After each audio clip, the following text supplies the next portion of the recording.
16 साल की उम्र में आपने इस करियर को बनाने की सोच ली और आपने छटपटाहट थी कि मुझे कुछ करना है सफलता पाने के लिए। तो ये माइंडसेट 16 साल की उम्र में कैसे बना? आपका माइंडसेट डेवलप होता है सिर्फ 3 चीज़ों से। आप क्या देख रहे हो, आप क्या सुन रहे हो और आप क्या पढ़ रहे हो। तो अगर जैसे छोटे जिले से होके आज आपसे 60-70 ईयर्स के लोग भी गाइडेंस ले रहे हैं कि वो अपने यूट्यूब को कैसे ग्रो करें, वो अपने कंटेंट को कैसे मोनेटाइज करें, जर्नी कैसे यहाँ से यहाँ पहुँची। आपको अपनी लाइफ के मैं कहता हूँ 50 सालों तक एंजॉय करना है, तो शुरू के जो 5 साल है ना, उसमें बस एंजॉयमेंट छोड़ दो। आपको अपनी लाइफ में 5 साल एंजॉयमेंट करना है, तो उस 5 महीने के लिए एंजॉयमेंट भूल जाओ। 5 महीने आपके 5 साल बदल सकते हैं और 5 साल आपकी ज़िंदगी के 50 साल बदल सकते हैं। कि क्या ऐसी 3 या 4 खूबी आपने अपने अंदर पाई जिसने आपको देश के 99% लोगों से भी आगे कर दिया? सबसे पहला जो आपका फोकस होना चाहिए लाइफ में, आप पैसे से कैसे फ्री हो सको। लाइफ में जो इंसान जितना जल्दी पैसों से ऊपर उठ जाएगा उसके लिए उतना ही अच्छा रहेगा, और पैसों से ऊपर उठने के लिए पहले पैसा कमाना पड़ेगा। पहला जो आपका फोकस होना चाहिए कि वो एक दूसरी नहीं, एक ऐसी चीज़ में कौन सी पकड़ सकता हूँ जिसमें बहुत डीप जा करके बहुत पैसा कमा सकता हूँ। गिरी से गिरी हुई फील्ड में भी अगर आप बहुत मास्टरी अचीव करते हो तो उसमें भी आप बहुत पैसा कमा सकते हो। क्या आज भी कोई अपनी सोशल मीडिया की जर्नी शुरू करे एज अ क्रिएटर, तो आज भी राइट टाइम है? हम यहाँ बैठे हुए हैं, शायद दुनिया में या फिर इंडिया में कहीं ना कहीं पर आज के आज ही कोई ना कोई अपना चैनल स्टार्ट कर रहा होगा। हो सकता है कि वो अपना पहला वीडियो आज बना करके आने वाले 1 साल बाद तक जो 4-5 साल से कंटेंट क्रिएट कर रहे हैं उन सबसे आगे निकल जाए। आज भी अगर आप किसी भी एक पर्टिकुलर स्किल में, एक पर्टिकुलर चीज़ में 8 से 9 महीने दे देते हो, तो आपके अंदर से एक नया इंसान पैदा हो सकता है।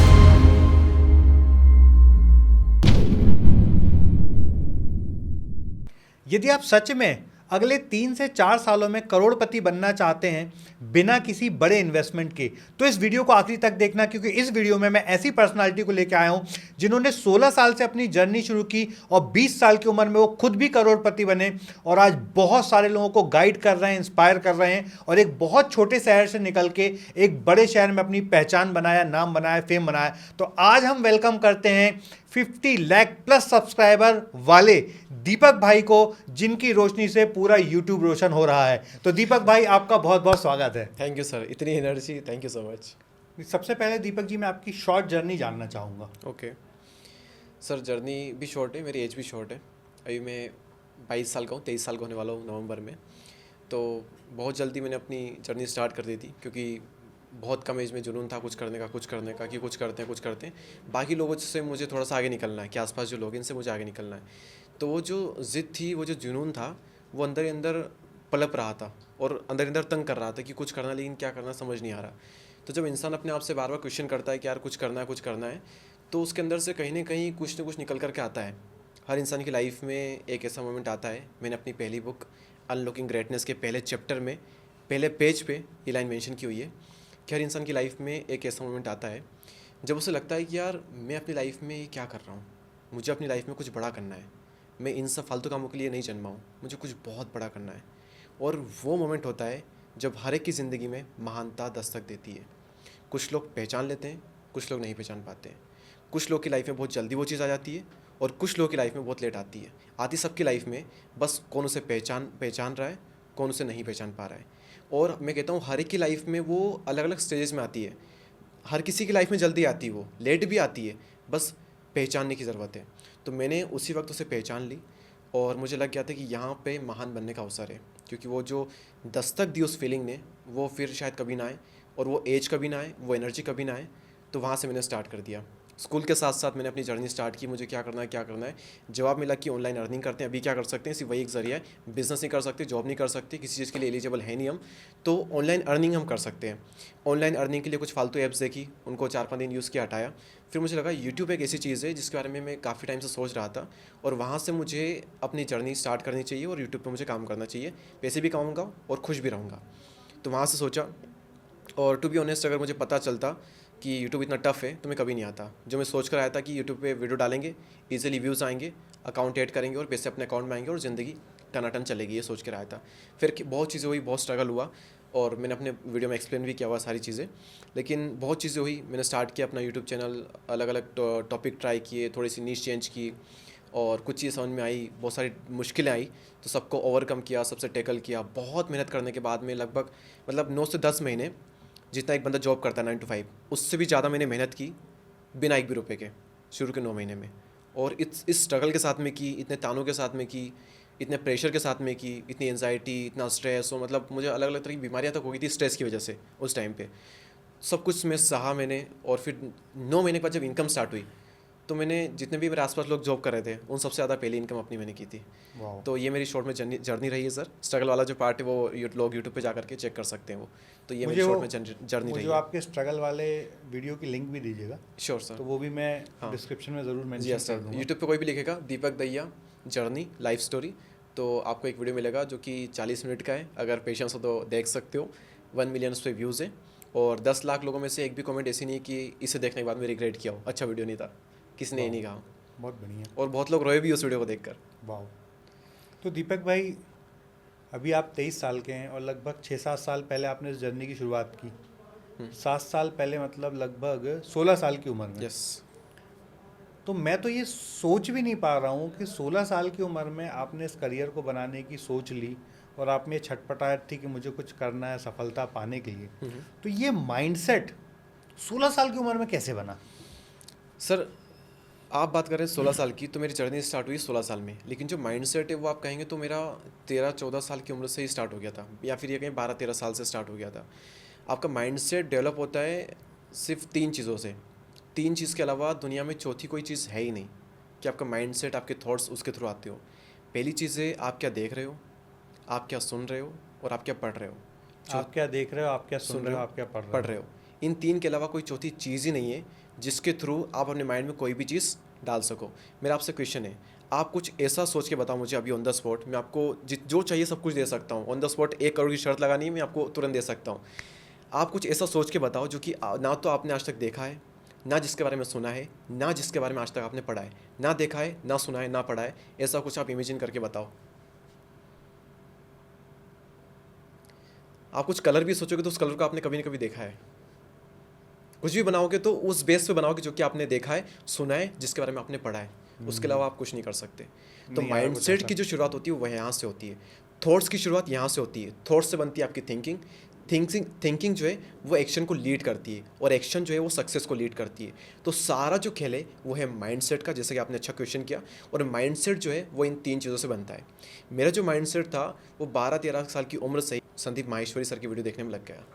अब उनके वीडियो देख करके लगा यार ये कौन बंदा है, ये कैसी बातें कर रहा है, गोल्स, मोटिवेशन, कुछ बड़ा करना लाइफ में, दुनिया में बड़ा चेंज लाना है वगैरह वगैरह। ये तो भैया पर माइंडसेट ही चेंज हो गया। मतलब मेरी एज के लोग कुछ और देख रहे हैं, गेम खेल रहे हैं, कुछ और कर रहे हैं, और मैं अपनी एज में इनसे एडिक्ट हो गया। एडिक्ट हुआ था मैं भी उनसे एक टाइम पे। वो एडिक्शन भी बुरा था उस टाइम पे, वो भी मैंने छोड़ा, लेकिन मैं उनसे एडिक्ट हो गया। तो वो जो माइंडसेट था वो पहले से डेवलप हो चुका था कि कुछ करना है, कुछ बड़ा करना है यार, कि मतलब इस लाइफ में मेरे को तो बहुत कुछ बड़ा करना है। तो चीज़ पहले से आ गई। तो मैंने अपना एनवायरनमेंट जो था अपने आसपास, तो वैसा नहीं है कि एक करोड़पति है, एक अरबपति अपनी फील्ड में ये ओलंपिक में मेडल लेकर गया, ऐसा आसपास कोई मिलता नहीं है। तो ऑनलाइन जो एनवायरनमेंट था वो उस टाइम पे भी था। बस किसने क्या चूज़ किया है, मैंने कुछ और चूज़ कर लिया, किसी और ने क्या चूज़ कर लिया, तो मुझे उसका रिजल्ट मिला जो कि मैंने चूज़ किया। तो उसके थ्रू मेरा एनवायरनमेंट बना, और उस एनवायरनमेंट के थ्रू मेरा जो माइंडसेट था वो मेरा ग्रोथ माइंडसेट बन गया, और उस ग्रोथ माइंडसेट ने फिर मुझे यहाँ तक पहुँचाया। और कौन से शहर से आते हैं दीपक जी आप? सर, मैं आता हूँ मध्य प्रदेश के आगरमालवा ज़िले से, जो कि मध्य प्रदेश का सबसे छोटा ज़िला है, बाई पॉपुलेशन भी और बाई एरिया भी। सेकंड या फिर लास्ट सेकंड कुछ है। आगरमालवा मतलब टायर 3 या टायर 4 सिटी होगी? टीयर 4 कह सकते है हैं। ना? हाँ। तो टीयर 4 सिटी में रह के 12 साल, 13 साल, 14 साल की उम्र में ये सोच के आज आप मेट्रो सिटी के भी आपकी एज के लोगों से 99.9% मेरे हिसाब से आगे हैं।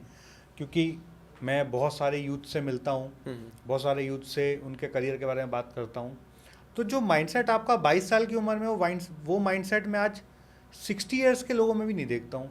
तो ये अगर जैसे एक छोटे इलाके से, मैं तो इलाका ही कहूँगा, मैं उसको शहर नहीं कहूँगा अभी फ़िलहाल। हाँ। शहर तो अभी शायद कुछ दिन पहले उसको बनाया गया है। शहर भी नहीं है, शायद वो संभाग ही होगा। वो छोटा सा जिला है, मैंने कहा सबसे छोटा जिला है एमपी का। तो अगर जैसे छोटे ज़िले से होके आज मेट्रो सिटीज़ के बड़े बड़े चैम्पियनों को आपने धूल चटा के रखी है, धूल चटा के रखी, मतलब आज आपसे 60-70 ईयर्स के लोग भी गाइडेंस ले रहे हैं कि वो अपने यूट्यूब को कैसे ग्रो करें, वो अपने कंटेंट को कैसे मोनेटाइज करें, कैसे वायरल करें। तो ये जर्नी सर एकदम विस्मित करने वाली है। तो इसमें थोड़ा और डीप डाइव करके बताएंगे कि ये जर्नी कैसे यहाँ से यहाँ पहुँची। सर, जर्नी का आपने कहा, और आज सुबह एक चीज़ हुई थी। मैं अपने यहाँ से दिल्ली आया, और दिल्ली से फिर मेट्रो पकड़ करके अपने नोएडा तरफ में आ गया। तो वहाँ पर मुझे एक पर्सन मिले, तो वो देख रहे थे मुझे, मेरी सडनली उन पर नज़र गई, तो उन्होंने कहा आप दीपक, उनके हाँ दीपक वगैरह। फिर वो बात करके और अच्छे से वो चले गए। उसके बाद मैं सोच रहा हूँ एक टाइम पे था जहाँ पर मैं अपने घर पर बैठकर ही सोचा था कि यार अपन आराम से वीडियो वगैरह बनाऊंगा मैं और 18-20 हज़ार कमाऊंगा और खुश रहूँगा अपनी लाइफ में, क्योंकि खुशी वाला मैं काम कर रहा हूँ, 18-20 हज़ार एक अच्छी इनकम आ रही है और अपन मस्त रहेंगे, लाइफ में जिएंगे और लोग हमको देखेंगे। तो उस टाइम मैंने इमेजिन भी नहीं किया था, एक स्ट्रगल वाला पार्ट भी था वहाँ पर। तो उस टाइम मैंने इमेजिन भी नहीं किया था कि यार उस एक टाइम ऐसा आएगा जहाँ पर मेट्रो सिटी में, इंडिया की दिल्ली एनसीआर में, मुझे कोई मेट्रो में चलता हुआ मिल जाएगा जो जॉब करने जा रहा है और मुझसे मिलेगा, हाई लो करेगा, खुश होगा मुझसे मिल करके, पूरे दिन मेरे बारे में सोचता रहेगा। तो मैं सोच रहा हूँ लाइफ कितनी सडनली चेंज हो सकती है कुछ ही सालों में। बस यही कि अगर आपको अपनी लाइफ के, मैं कहता हूँ 50 सालों तक एंजॉय करना है, तो शुरू के जो 5 साल है ना, उसमें बस एंजॉयमेंट छोड़ दो। सिंपल सी चीज़ है। आपको अपनी लाइफ में 5 साल एंजॉयमेंट करना है, तो उस 5 महीने के लिए एंजॉयमेंट भूल जाओ। 5 महीने आपके 5 साल बदल सकते हैं और 5 साल आपकी ज़िंदगी के 50 साल बदल सकते हैं। वाह। मेरी ज़िंदगी में अगर मैं बात करूँ तो मेरे स्टार्टिंग के जो 5 से 6 महीने थे, उन्होंने ही मेरे अगले 5 साल बदले। टोटल मेरी जर्नी को 6 साल, 6.5 साल हुए। तो जो शुरू के 5-6 महीने थे, वो जो दीपक था वो तो उसके बाद भी नहीं आ पाया, वो दीपक था। उसकी वजह से मैं अगर आज इन्जॉय कर पा रहा हूँ, अगर मेरी लाइफ में फ्रीडम है तो मैं उस वजह से वो जी पा रहा हूँ। तो सारा जो खेल है वो उन्हीं का है कि आपने अपने आप को लॉक करके रखा है, पूरी तरह से बंद करके रखा है, दुनिया से जुदा करके रखा है, और आपने अपने आप को बंद करके इस लेवल का झोंक दिया एक पर्टिकुलर फील्ड में, एक स्किल में, कि जिसकी कोई हद नहीं। लोग गिव अप कर रहे हैं, आप गिव अप नहीं कर रहे हो।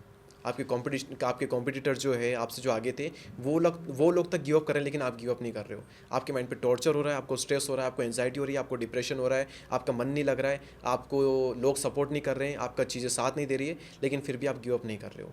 आप गिव अप नहीं कर रहे हो, आप फिर खड़े उठते हो, आपके अंदर की एनर्जी फिर से आती है, आप फिर से वीडियो बनाते हो, बार बार करते हो, तो वो एक ना एक दिन रिजल्ट देती है। किस्मत बोल उठती है कि बेटा अब ले ले यार, बहुत हो गया, अब तू ले ले, ये तेरा हक है। तो वो मोमेंट आता ही आता है। बस यही कि आप कम से कम, मैं कहता हूँ आज की डेट में भी ऐसा नहीं है कि फंडामेंटल्स चेंज हो गए हैं, एआई आ गया, टेक्नोलॉजी बहुत एडवांस हो चुकी है।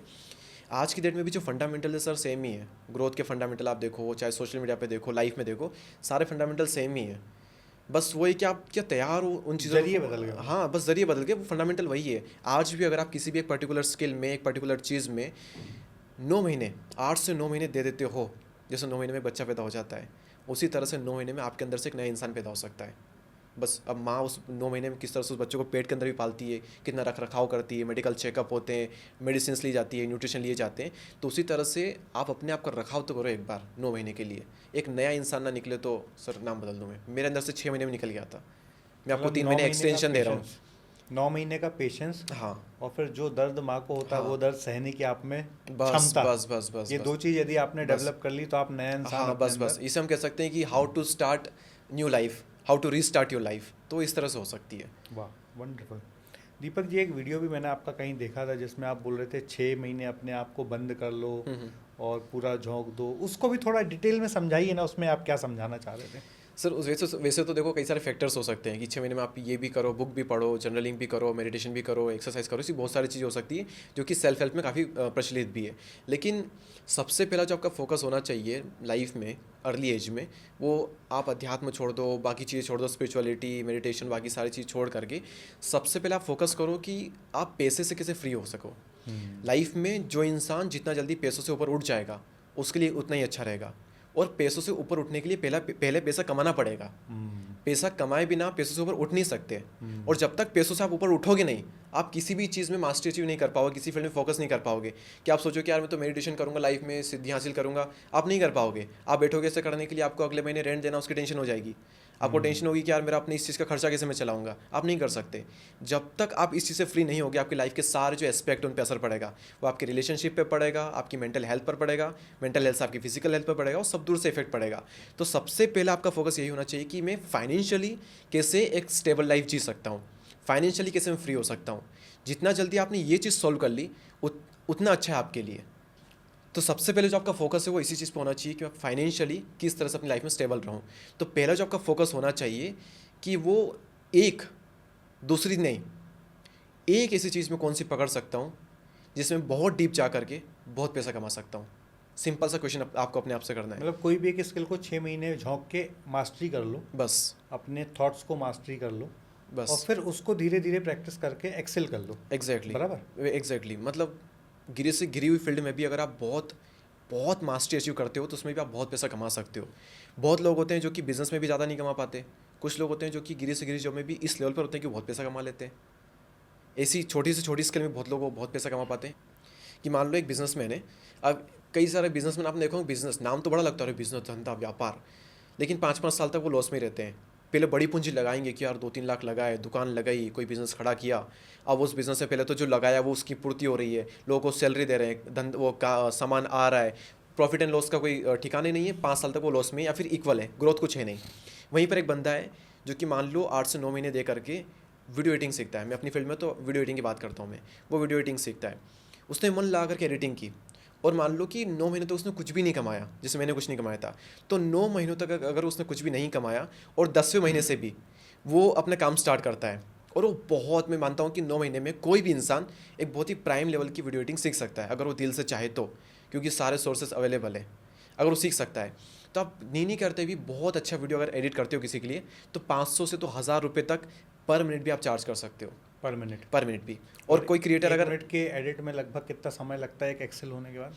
1 मिनट के वीडियो को एडिट करने में आपको कम से कम 3 घंटे लग सकते हैं, अगर बहुत अच्छी एडिटिंग आप कर रहे हो 3 से 4 घंटे लग सकते हैं, कई के केसेस में 1 घंटा भी लग सकता है, लेकिन कमा सकते हो आप। यस बिल्कुल 3 घंटे का बिल्कुल। फॉर एन एग्जाम्पल, अगर एक क्रिएटर है वो 10 मिनट का वीडियो बनाता है, अब वो 10 मिनट का वीडियो बना रहा है, उसने आपको दिया वीडियो कि 10 मिनट का वीडियो मेरा एडिट कर दे, तो वो आप कहोगे कि मैं 500 रुपये कर लेता हूँ मिनिमम, तो 500 रुपये से आप एक वीडियो के कमाते हो 1000 रुपये, सॉरी 5000 रुपीज़, एक वीडियो के आपने कमाए 5000 रुपये।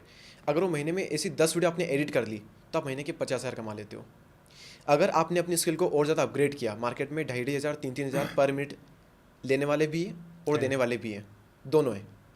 बस आप देखो कि क्या आप उस लायक हो कि आपको लोग दें, लेने वाले भी हैं, देने वाले भी हैं। आपने 1000 रुपये अगर ले लिए तो आप 5 वीडियो करके 50,000 कमा सकते हो। अगर आपने 10 वीडियो कर ली तो आप महीने के 1 लाख रुपये कमा सकते हो।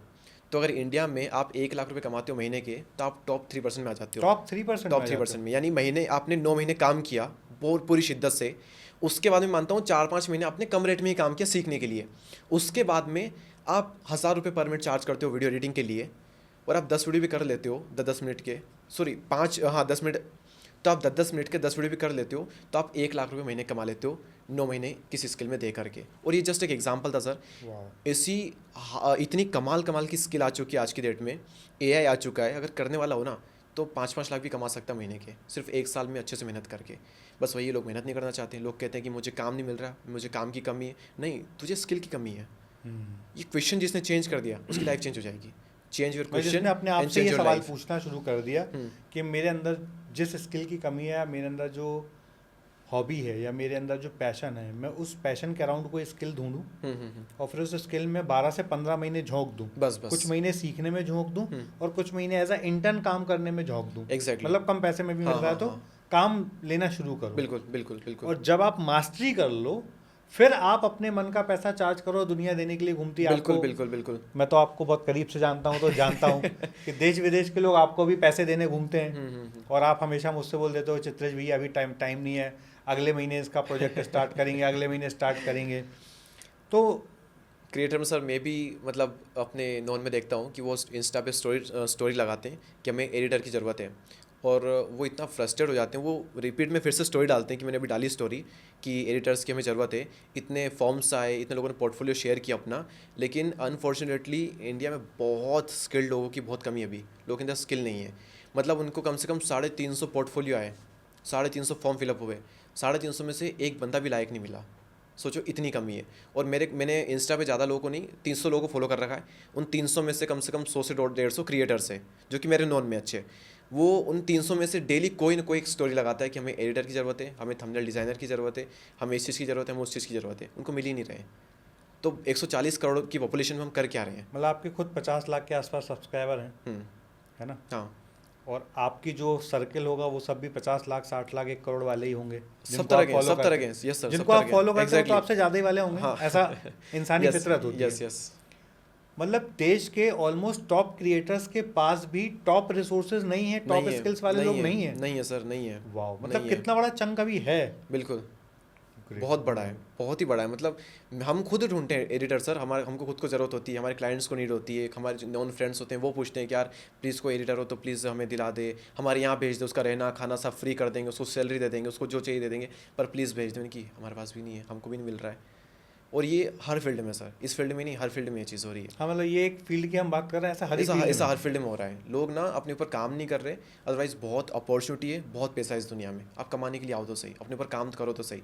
लोग फ्री में भी काम नहीं करना चाहते हैं। मैं किससे कहूँ कि 4 महीने मेरे पास काम कर लो फ्री में, तो हाई नहीं करते वो लोग।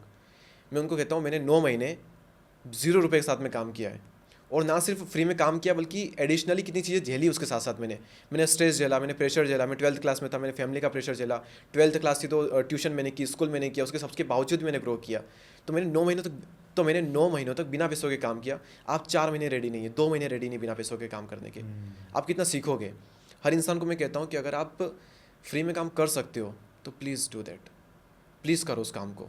अगर आपको अपॉर्चुनिटी मिल रही है, पैसे देकर भी काम करना पड़ रहा है अच्छे इंसान के पास में, तो आप करो, क्योंकि आपको रिटर्न में वो मिलने वाला है जो आपको कभी नहीं मिल सकता। वो पैसे लेकर के आपको कभी वो नहीं मिल सकता, जो देकर मिल सकता है और वो फ्री में मिल सकता है आपको। बहुत गहरी बात बस है। लोग लेना नहीं चाहते उस चीज़ को। मैंने भी कुछ पॉडकास्ट में ये बात बोली। एक्चुअली मैंने आपसे सीखा है। बहुत गहरी बात है। और दीपक जी, अभी जैसे आपने ही एक बात बोली कि यदि हम लाख रुपए भी कमा रहे हैं तो देश के टॉप 3% में आ जाते हैं। बिल्कुल।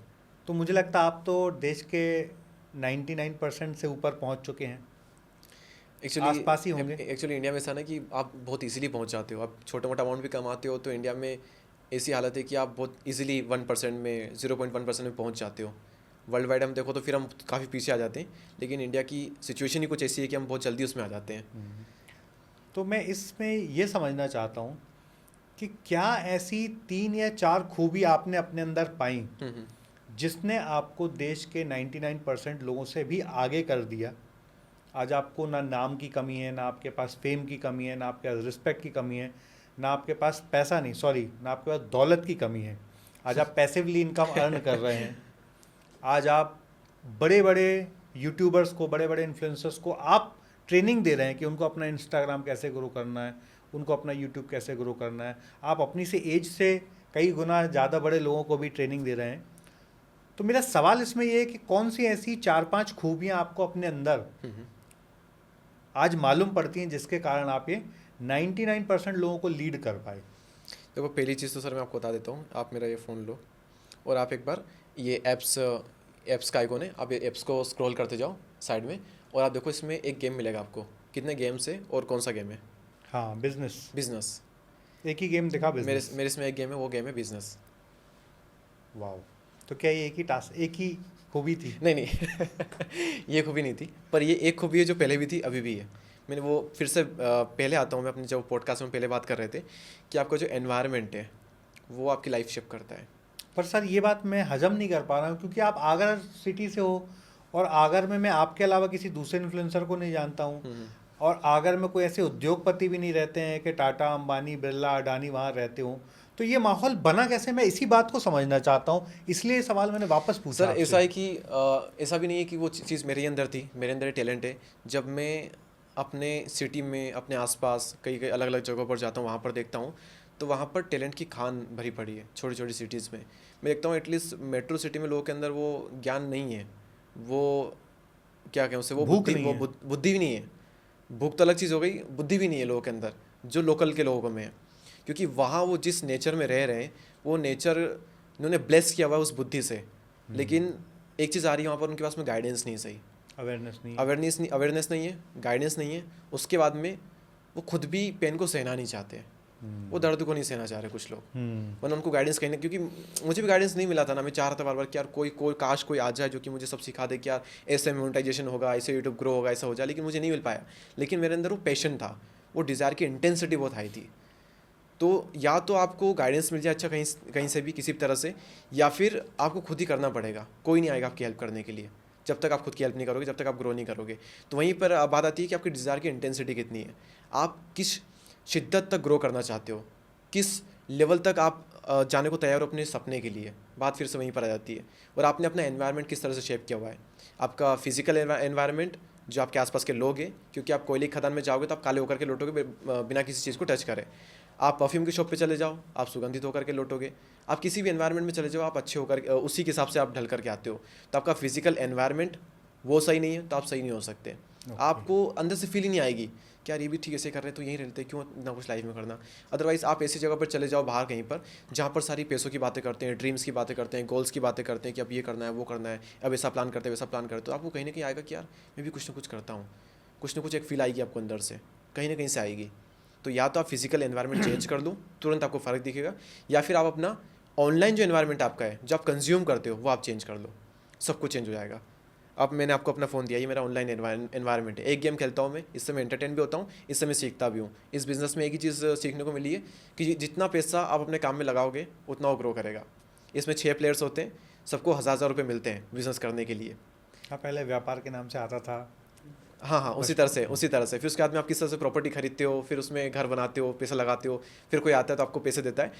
तो ये ऑनलाइन एनवायरनमेंट का खेल है कि या तो आपका एनवायरनमेंट जो है वो आप सही कर लो, पहली चीज़ तो ये है, फिजिकल एनवायरनमेंट और आपका ऑनलाइन जो एनवायरनमेंट है, डिजिटल एनवायरनमेंट हम इसे कह सकते हैं। दूसरी चीज़ जो है, जैसा आपने मुझसे क्वेश्चन किया, सेम तरीके से जोड़ दे करके मैंने कुछ दिनों पहले स्नेह देसाई सर के साथ में क्वेश्चन किया मैंने कि सर एनवायरनमेंट भी चलो ठीक है, उसने इधर भी ठीक कर लिया, और तो उन्होंने कहा कि उस इंसान का ना वाई, क्योंकि बिना वाई के तो आप अपने रूम से किचन में भी नहीं जाते। अगर आपके पास में रीज़न नहीं है तो बिना रीज़न के तो आप रूम से उठ करके किचन में भी नहीं जाओगे। लेकिन आपको बहुत तेज प्यास लगी है खाना खाना तो आप चले जाओगे, क्योंकि वहाँ पर एक रीज़न है। तो अगर रीज़न नहीं है आपकी लाइफ में और बड़ा रीज़न नहीं है तो बहुत बड़ा होना बहुत मुश्किल है। तो मैंने कहा क्या रीज़न हो सकता है? तो उन्होंने कहा कि रीज़न हो सकता है कि मैं अपने माँ बाप के लिए कुछ करूँ, मैं अपने देश के लिए कुछ करूँ, मैं खुद के लिए कुछ करूँ। तो इससे अलग अलग रीज़न हो सकते हैं। तो मैंने उनसे कहा कि सर हर इंसान देखिए अपने देश के लिए भी सब कुछ करना चाहता है, हर इंसान अपने माँ बाप के लिए भी सब कुछ करना चाहता है, ऐसा कोई नहीं होगा जो कि नहीं करना चाहता। तो उनके उसमें वाई भी है, फिर क्यों वो बड़ा नहीं कर पाता? मतलब एनवायरनमेंट भी सही है और उसका देश के लिए भी कुछ करना चाहता है, वाई भी है, फिर भी अगर कोई कुछ नहीं कर पा रहा, क्योंकि ऐसे लोग हैं, है ना, ऐसे लोग हैं, तो फिर भी वो कुछ क्यों नहीं कर पाते? तो उन्होंने बहुत ही अच्छा आंसर किया कि उनकी जो एनर्जी है वो हाई एनर्जी में जा नहीं पाते, वो लो एनर्जी में ही रह जाते हैं। तो मैंने सिंपल सा क्वेश्चन किया कि अच्छा ठीक है, अब लोग कैसे लो एनर्जी से हाई एनर्जी की तरफ जा सकते हैं? तो उन्होंने बहुत ही कमाल का आंसर किया, सिंपल है, फिज़िकली एक्टिव हो जाओ, नेचर में चले जाओ। जैसे आप नेचर में जाओगे, जैसे आप फिज़िकली एक्टिव होगे थोड़ा, आपकी जो एनर्जी है आप लो एनर्जी से हाई एनर्जी में चले जाओगे। यकीन नहीं होता, 5 मिनट का टाइम देता हूँ, पॉडकास्ट को भले पॉज करो या सुनते रहो। आप थोड़ा सा घर के बाहर जाकर के कहीं नेचर में, अगर आपके आसपास हो तो ठीक है, वरना छत पे चले जाओ खुले में, और वहाँ पर आप वो करते करते 5 मिनट इस पॉडकास्ट को सुन लो। आप लो एनर्जी से थोड़ा सा हाई एनर्जी में चले जाओगे।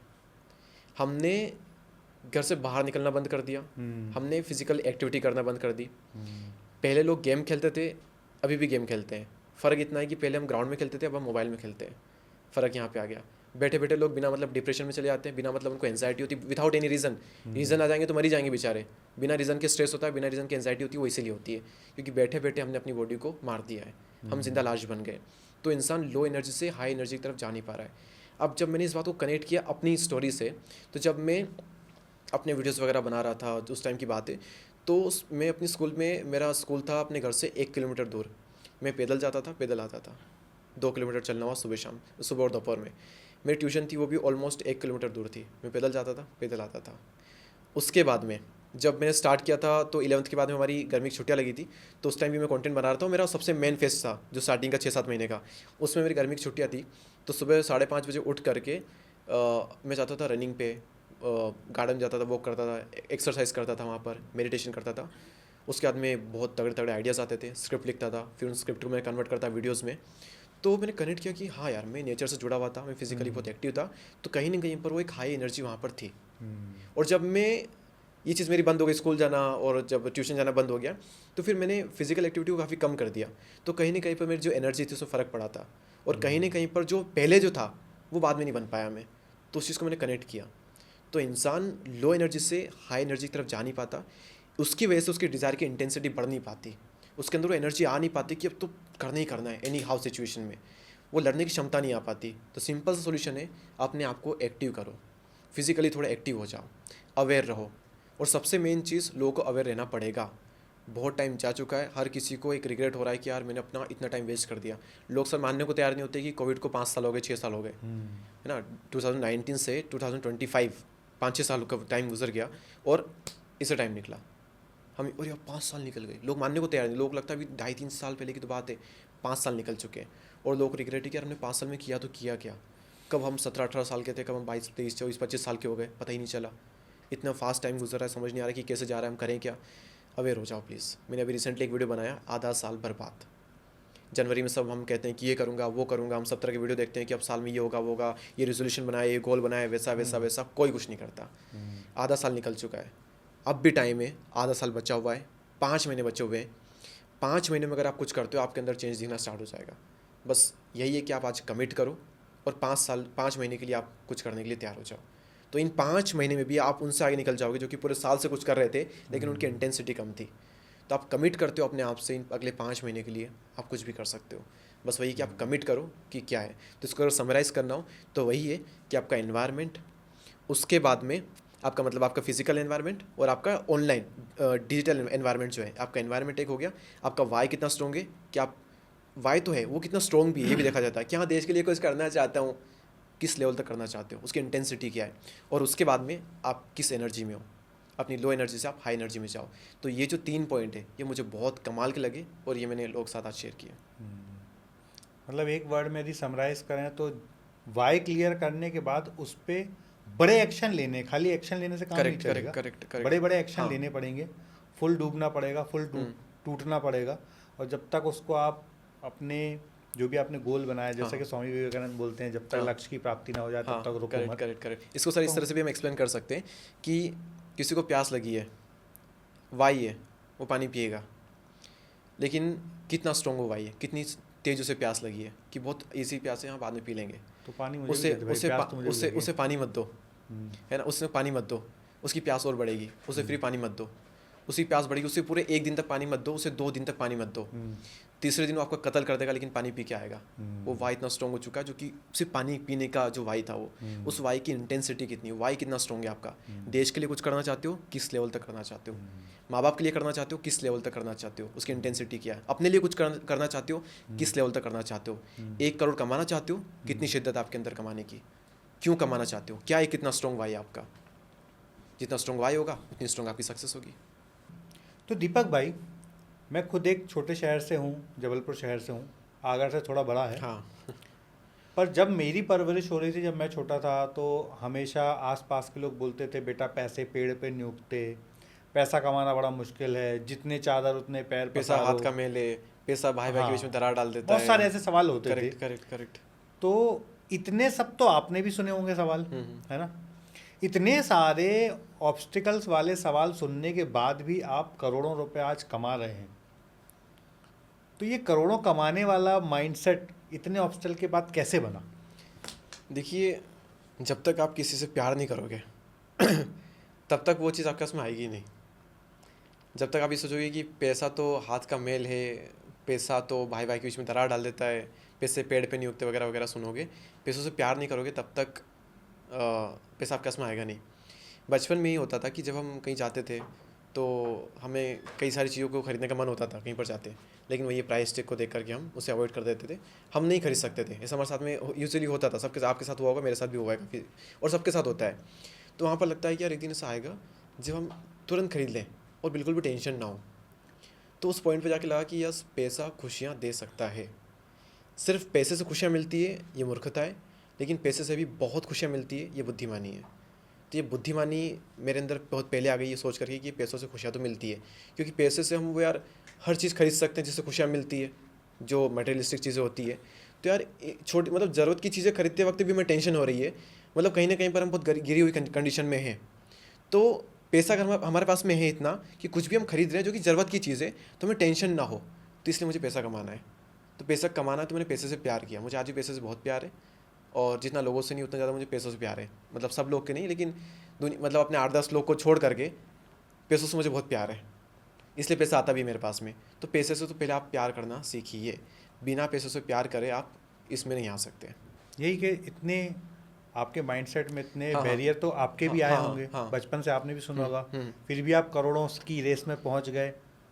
तो ये माइंडसेट कैसे बना? वही है सर, सिंपल है थोड़ा सा लालची बनिए, थोड़ा सा सेल्फिश भी बनिए। और मेरी मम्मी आज भी मुझे कहती है कि ज़्यादा पैसा नहीं कमाना, ज़्यादा पैसा नहीं कमाना। मम्मी आज भी मुझसे कहती है, क्योंकि उनके माइंड में आज तक बैठा हुआ है कि पैसा एक बुरी चीज़ है। पैसा नेगेटिविटी को अट्रैक्ट करता है, नेगेटिव पीपल्स को अट्रैक्ट करता है। लेकिन मैंने कहा, नहीं, आपके पास में बहुत बहुत पैसा हो तो सकता है एक दिन आप सीएम से कनेक्ट हो जाओ, हो सकता है एक दिन आप प्राइम मिनिस्टर से कनेक्ट हो जाओ। तो आप, वो तो हर फेज़ में होता है। आप चाहे बहुत ज़्यादा गरीब भी रहो, तब भी आप नेगेटिव पीपल से, नेगेटिव एनर्जी से कनेक्ट होते ही हो ना कहीं पर। तो इससे अच्छा आप पैसा कमा करके फिर नेगेटिव से कनेक्ट हो जाओ, क्या दिक्कत है? तो ये चीज़ आपको माइंडसेट बदलना पड़ेगा। लोग कहते हैं पैसा भाई भाई के बीच में क्या डाल देता है, दरार। मैं तो नहीं, पैसा भाई भाई के बीच में प्यार डाल देता है। आप अपने भाई को 1000 रुपये फ़ोन पे करके देखो, आपके भाई को आपसे प्यार हो जाएगा, वो भूलेगा नहीं कभी। आप 10,000 रुपये दे करके देखो उसे, आप उसकी किसी चीज़ में हेल्प करके देखो, उसके बिजनेस में हेल्प करके देखो पैसों के थ्रू, वो आपसे प्यार करेगा, आपसे नफरत नहीं करेगा।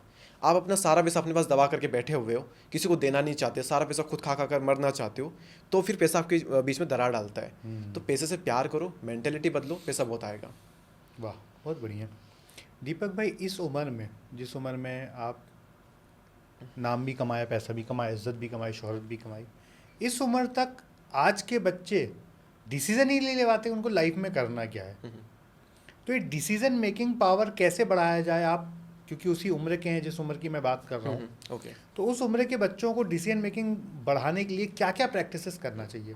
सिंपल है, जहाँ जो अपॉर्चुनिटी आपको मिल रही है, किसी को मिस मत करो। स्कूल में भी आपको अलग अलग तरह की चीज़ें ट्राई करने को मिल रही है, उसको मिस मत करो। आपको कहीं पर भी काम करने को मिल रहा है जहाँ से आपको सीखने को मिल सकता है, वहाँ पर आप चले जाओ बिना सोचे।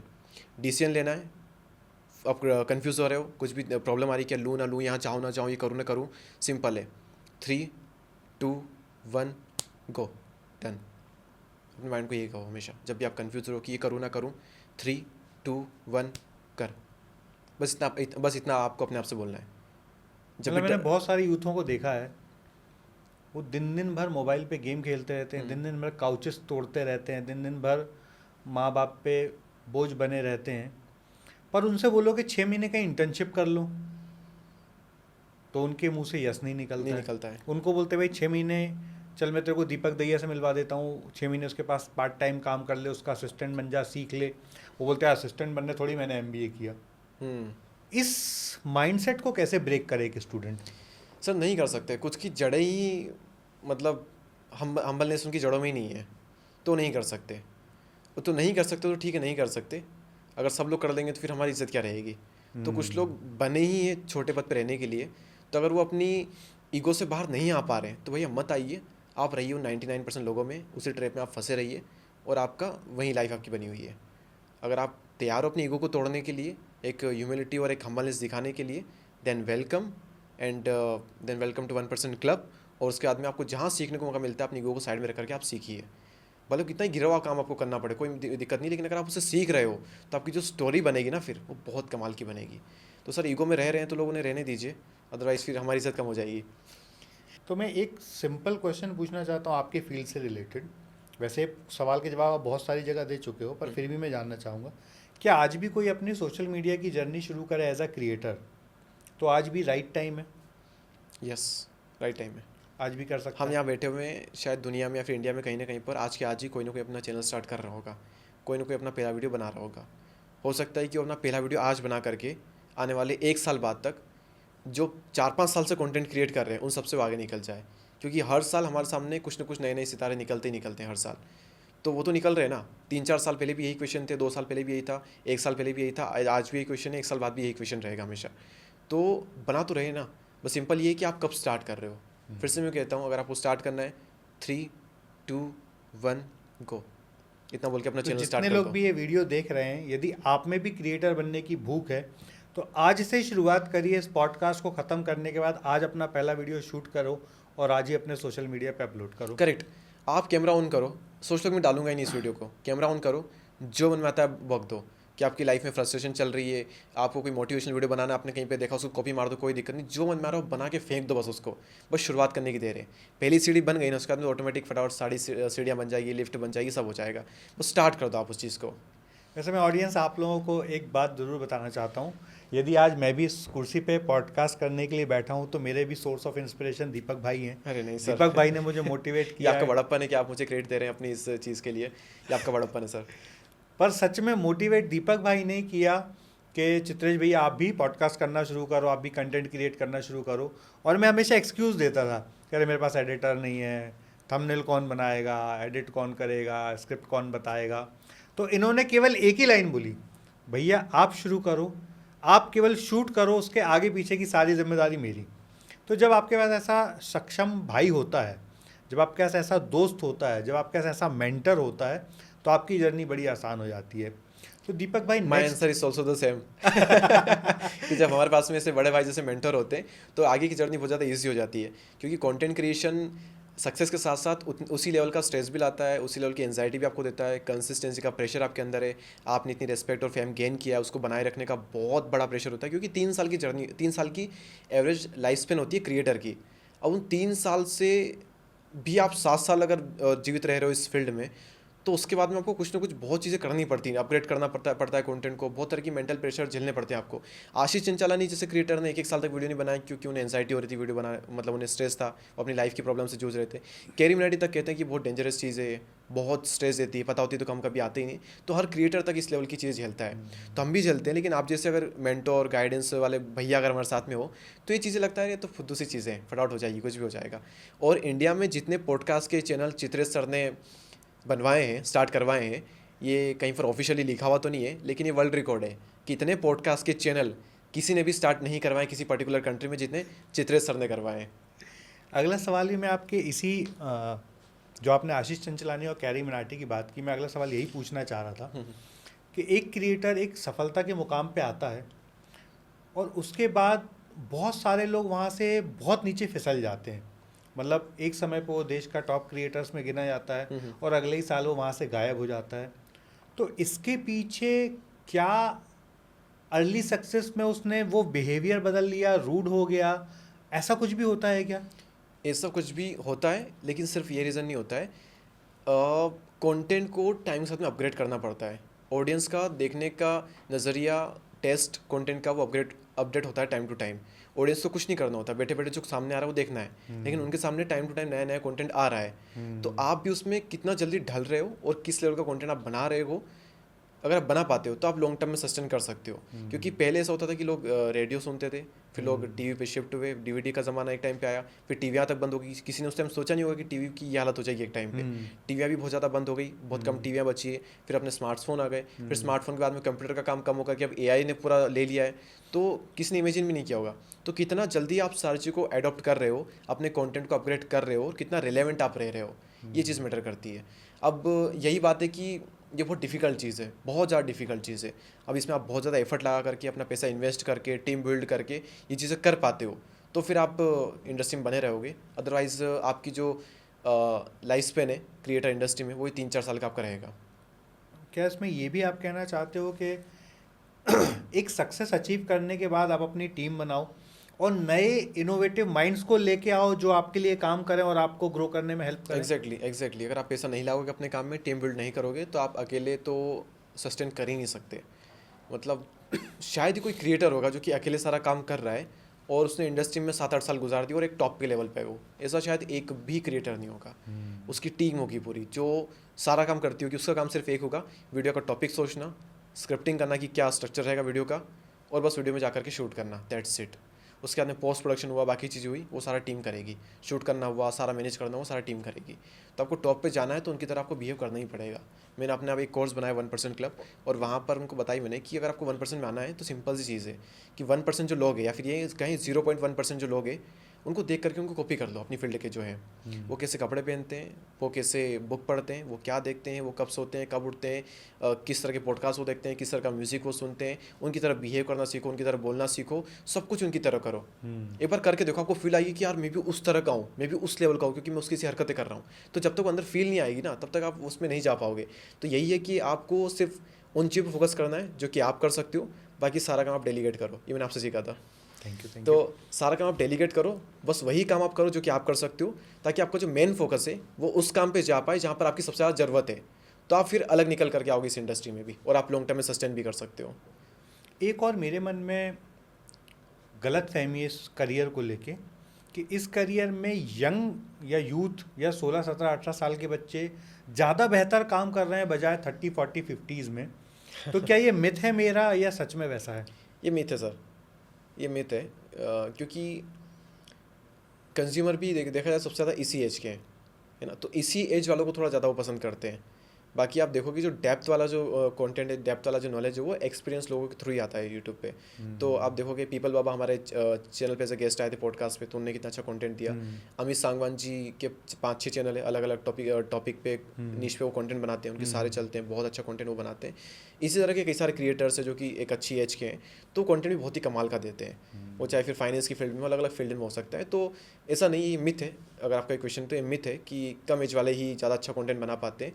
ये है कि उनकी क्रिएटिविटी का लेवल थोड़ा ज़्यादा होता है, उनकी एनर्जी हाई होती है, तो वो ज़्यादा दिखते हैं, ज़्यादा निखरते हैं। और एक और चीज़ है सर कि इस एज में ना दिखावे करने का बहुत शौक होता है, तो जो दिखावा करता है वो दिखता है, और बाकी लोग साइलेंटली अपना काम करते हैं, वो दिखते नहीं है, और चुपचाप बहुत पैसा कमा करके शांति से जीवन जीते हैं। तो ये भी रीज़न है कि वो दिखाते नहीं है, और इधर ये दिखाते हैं।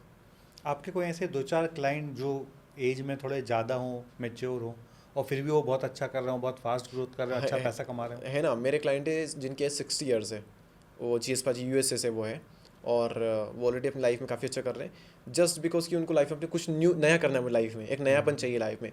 तो उन्होंने अपना यूट्यूब चैनल स्टार्ट किया, वो इस पर्पस के साथ में आया कि मुझे लोगों को सही गाइड करना है, भले मैं कुछ ना कमाऊँ अपने चैनल वगैरह से, लेकिन मुझे लोगों को सही गाइड करना है दीपक, मुझे बस इसके लिए तू हेल्प कर, बस इस चीज़ के लिए। मैंने कहा ठीक है।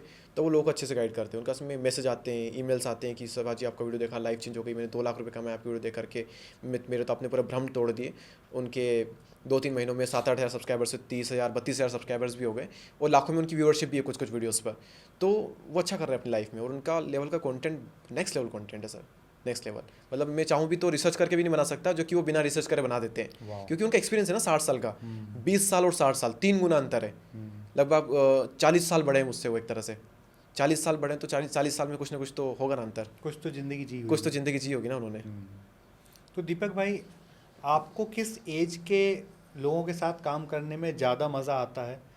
कम उम्र के लोगों के साथ या थोड़े मैच्योर लोगों के साथ? एक सवाल, और इसी में दूसरा सवाल भी है कि इन दोनों एज में से कौन से लोग आपको ज़्यादा परेशान करते हैं, मतलब ज़्यादा इरिटेट करते हैं? क्योंकि होता ना कि एक एज गैप भी कभी कभी होता है, तो वो आपकी बात ना समझे, आप उनकी बात ना समझो। तो ऐसा भी होता है कि या जो जेनजी होते हैं, जैसे हमारे यश भाई हैं, तो इनको कोई चीज़ समझाने में मुझे बड़ा चैलेंज आता है, क्योंकि मुझे लगता है यार ये इस बात को अलग ना ले ले, है ना, ये मेरे बातों को गलत ना मतलब ना निकाल ले। तो आपके हिसाब से आपको छोटी एज के लोगों के साथ काम करने में मज़ा आता है या बड़ी एज के लोगों के साथ काम करने में मज़ा आता है? सर ऐसा है कि यंग माइंड के साथ काम करने में आपको एनर्जी का पता चलता है कि वहाँ पर आपको मिलती है एनर्जी, तो वहाँ से भी आपको बहुत कुछ सीखने को मिलता है। और जो ओल्ड माइंड है, तो एजेड माइंड है, उनके साथ में आपको एक्सपीरियंस मिलता है, और वहाँ पर आपको डेप्थ मिलती है, तो दोनों में ही मज़ा आता है।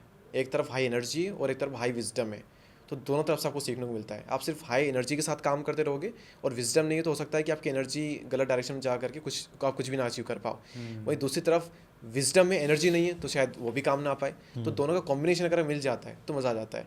तो बात करें किसके साथ काम करने में मज़ा आता है, मुझे सबके साथ काम करने में मज़ा आता है। अब कुछ होते हैं जो कि 60, 65, 70 में होकर के भी मूर्खतापूर्ण बातें करते हैं, तो उनके साथ मज़ा नहीं आता। और कुछ ऐसे होते हैं जो कि 17-18 साल में बुद्धिमानी की बातें करते हैं, तो उनके साथ ही मज़ा आता है। और हो सकता है वो बचकानी हरकतें भी करते हैं 17-18 साल वाले, 20 साल वाले, तो इनके साथ मज़ा नहीं आता। और वो तो बुद्धिमानी वाली बातें करते हैं, उनके साथ सीखने को बहुत मिलता है। कई बार चीज़ें बैठती नहीं है, कई बार बहुत ज़्यादा लड़ाइयाँ होती है, लेकिन सीखने को बहुत मिलता है। ऐसा लगता है कि आप इनके साथ रह करके 1 साल में आप 20 साल का एक्सपीरियंस तो आराम से ले लोगे। आप 20 साल की ज़िंदगी जी लोगे इनके साथ 1 साल रह करके, तो वहाँ पर सीखने को बहुत कुछ मिलता है। तो यस, अपने से बड़ों के साथ में अगर आपको काम करने को मिल रहा है, बड़े ना सिर्फ एज में, बड़े वो चाहे नॉलेज में हो, रेस्पेक्ट में, फेम में, मनी में, हर चीज़ में, हर चीज़ में अगर आपसे कोई बड़ा है, उसके साथ में अगर आपको रहने को मिल रहा है, तो आपको बहुत कुछ मिलने वाला है। सबसे बड़ी चीज़, आपको समय मिलने वाला है एक्स्ट्रा। लोग कहते हैं ना कि 24 घंटे में 25 घंटे कैसे बनाएं, मैं कहता हूँ आप 1 साल में 10 साल बना सकते हो अगर आप ये चीज़ कर लेते हो तो। वाह, वेरी गुड। तो दीपक भाई, आपके जीवन का टिपिंग पॉइंट क्या रहा जहाँ से आपके जीवन में एक एक्सपोनेंशियल ग्रोथ आनी शुरू हो गई? वो थी सर 6 से 7 महीने बाद, जब चैनल ने स्पीड पकड़ ली, कि लगा कि यार अब जो कंटेंट जो है ना, अब तक धीरे धीरे चल रहा था, अब वो जो स्पीड पकड़ रहा था, वो स्पीड में 5वां गियर डल चुका है और अब एकदम स्पीड पकड़ने वाला चैनल। तो वो 6-7 महीने के बाद ये पॉइंट आया था चैनल में। और कभी किसी पॉइंट पे आके आपको बोर्डम महसूस नहीं हुआ क्या रोज रोज सेम काम करना, रोज रोज स्क्रिप्टिंग करना, रोज रोज सोचना, रोज रोज एडिटिंग करवाना, तो किसी पॉइंट पे आके बोर्डम नहीं लगता आपको? कई बार लगी सर, कई बार लगी। और कितना इंटरेस्टिंग काम हो, कितना इंटरेस्टिंग पर्सन भी हो हर चीज़ में हो, कि बार बार वो आपके सामने रहता है, बार बार आप उस चीज़ को करते हो, किसी खाने को बार बार खाते हो, कितना अच्छा खाना हो, तो एक टाइम बाद बोर्डम आपको देता है। लेकिन जब आप ये समझते हो कि ये बोर्डम ही सब कुछ है, बोर्डम ही असली सक्सेस है, तो फिर आपको बोर्डम से प्यार हो जाता है। फिर आपको लगता है बोर्डम इतना परेशान नहीं करती आपको। आपको पता है कि इसी बोरिंग काम को करके ही आपको सक्सेस अचीव होगी, इसी बोरिंग काम को करके ही ग्रोथ मिलेगी। जहाँ पर मज़ा है वहाँ से आप दूर भाग जाओ। मज़ा है काय में, ट्रेडिंग में, जिसमें पैसे नहीं बनते, बहुत कम लोग पैसे बनाते हैं। इन्वेस्टिंग एक बोरिंग चीज़ है जिसमें पैसे बनते हैं और दौलत भी बनती है, वो लोग करते नहीं है। माइकल फेल्प्स जो कि अकेले इतने मेडल्स ला चुके हैं, जो कि दुनिया की 70 से ज़्यादा कंट्री टोटल मिला करके नहीं ला पाई पूरी हिस्ट्री में, वो अकेला इतना मेडल लेकर के आ गया बंदा। उनसे पूछा गया कि आपकी सक्सेस का राज क्या है, तो उन्होंने सिंपल कहा कि अगर किसी को भी मेरी तरह गोल्ड मेडल लेकर आना है तो सिंपल है, 4 साल तक 12 घंटे डेली बिना एक भी ब्रेक के आप स्विमिंग पूल में प्रैक्टिस करो और आप भी यहाँ पर पहुँच जाओगे जहाँ पर मैं हूँ। सिंपल सी चीज़ है और कुछ नहीं है।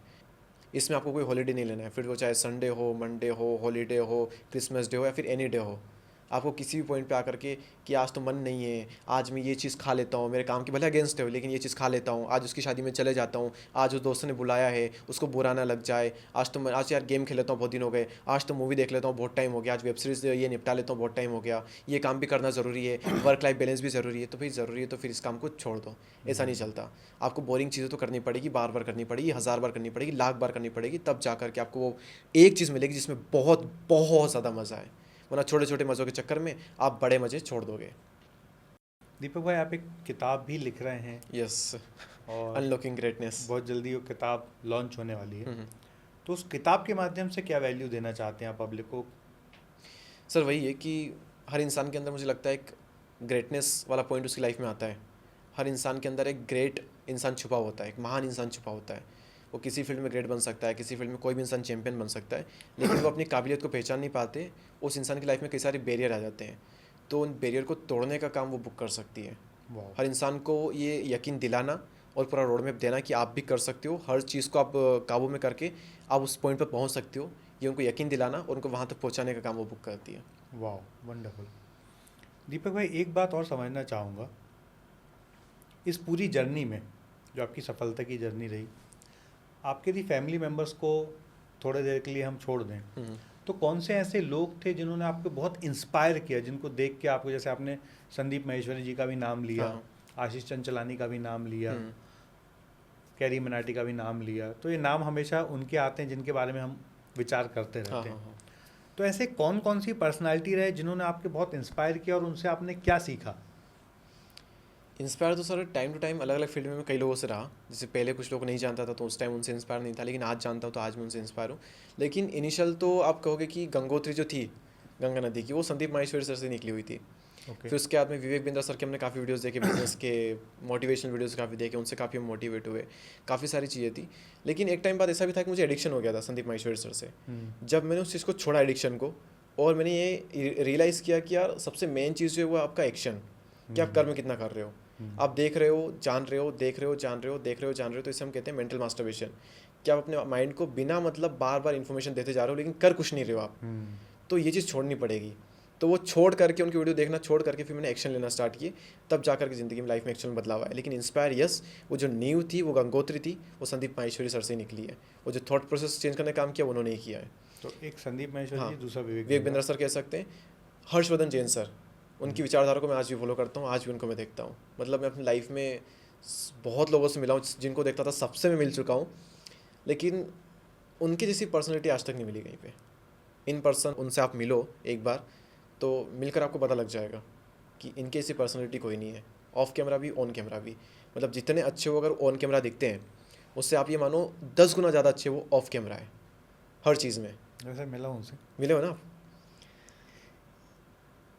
क्या आपकी क्या बातचीत हुई उनसे, और आप कब मिले उनसे? हो गया 2-3-4 साल हो गया होगा, किसी प्रोग्राम के दौरान ही मिले थे। अच्छा। और उन्होंने 3-4 मिनट की मुलाकात में भी बड़ी गहरी छाप छोड़ी। एक्चुअली किसी समय पे मैं किसी ट्रेनर के लिए इंडिया में इवेंट्स करता था, हाँ। विवेक बिंद्रा जी के लिए इवेंट्स करता था अलग अलग शहरों में। हम्म, उसी समय उनसे भी कभी मुलाकात हुई तो मैंने कहा सर आपके भी इवेंट करना चाहते हैं, हाँ, हाँ। मैं ऐसा ऐसा करता हूँ। तो उन्होंने 2 मिनट में ही मेरा मतलब जो मैं उनसे सुनना चाहता था उन्होंने 2 मिनट में ही बहुत प्यारे देसी तरीके से मुझे बोला, और मज़ा आ गया उनकी वो लाइन सुन के। कह रहे छोरे तू तो घर का आदमी, तेरे लिए कुछ भी कर देंगे। वाह, वेरी नाइस। तो बड़ा ग्राउंडेड होकर उन्होंने वो बात कही, बहुत मज़ा आया था। तो आपने बताया कि हर्षवर्धन जैन जी हो गए, विवेक बिंद्रा जी हो गए, संदीप माहेश्वरी जी हो गए, इन सबसे आप इंस्पायर रहे। क्या इन्फ्लुएंसर इंडस्ट्री से हटके कोई ऐसे लोग रहे जिनका आपकी लाइफ में गहरा इम्पैक्ट है? इम्पैक्ट सर, किसी की बातें इतना असर नहीं करती जितना उसका साथ असर करता है। मतलब मेरे मामा एक, तो उन्होंने मुझ पर थोड़ा यकीन दिलाया था। मुझे ये था कि यार दूर दूर तक कोई नहीं, लेकिन कोई एक दो लोग हैं जो कि हम पर थोड़ा विश्वास करते हैं, जो कि पॉजिटिवली हमारी चीज़ को देखते हैं। तो एटलीस्ट वो इंटेलिजेंट पर्सन है, लोग उसको, सब लोग उसको इंटेलिजेंट पर्सन की फॉर्म में देखते हैं। तो अगर वो मुझ पर विश्वास कर रहा है, वो मेरे साथ में भी खड़ा है, दैट्स इनफ फॉर मी। मुझे नहीं चाहिए कि मुझे वो पैसे दे करके सपोर्ट करे, मुझे कुछ बोल करके अप्रिशिएट करे, बस वो साथ भी खड़ा है ना मेरे, दैट्स इनफ। तो उनकी बातें ऐसा नहीं क्योंकि कोई बातें जो कि मेरे माइंड में बैठ गई हो, उनसे बहुत ज़्यादा इंस्पायर हुआ हो, लेकिन उनका जो साथ है ना, उन्होंने बहुत सपोर्ट किया। ऐसे मेरा एक फ्रेंड है, मेरा प्रतीक, तो उसने मेरा बहुत सपोर्ट किया। उसने कभी बहुत ज़्यादा कुछ नेगेटिव नहीं बोला, मुझे डीमोटिवेट नहीं किया, कुछ नहीं किया। बल्कि उसके घर में वीडियो अपलोड करने जाता था तो उसका डाटा मैं यूज़ करता था, 1.5 GB डाटा उसके पास में आता था, तो उसका डाटा मैं यूज़ करता था वीडियो अपलोड करने के लिए। लेकिन कभी उसने वो चिड़चिड़ाहट नहीं दिखाई, वो दोस्तों के फोन में बहुत प्यार से वो सपोर्ट किया कि हाँ ले ले वगैरह वगैरह इस तरह से। तो आज तक मैं याद रखता हूँ। तो इन लोगों को हमेशा याद रखूंगा मैं, भले इनकी कोई बातें नहीं जो मैं याद रखूंगा, इनसे इंस्पायर नहीं हुआ मैं, लेकिन इन्होंने जो मेरा साथ दिया वो उनसे भी बड़ा था। पे साथ दिया, हाँ, उस मोमेंट पे साथ दिया, सबसे मेन बात, उस मोमेंट पे साथ दिया। तो ये चीज़ उनसे भी बड़ी है जिन्होंने मुझे इंस्पायर किया, जिनकी बातें मैं याद रखता हूँ। तो Sandeep Maheshwari sir, Harshvardhan Jain sir, Vivek Bindra sir, इनसे भी इंस्पायर हुआ, लेकिन इनसे भी बड़ा रोल मेरा उन लोगों पे जो कि वो तो एक्चुअल में मेरे साथ में थे।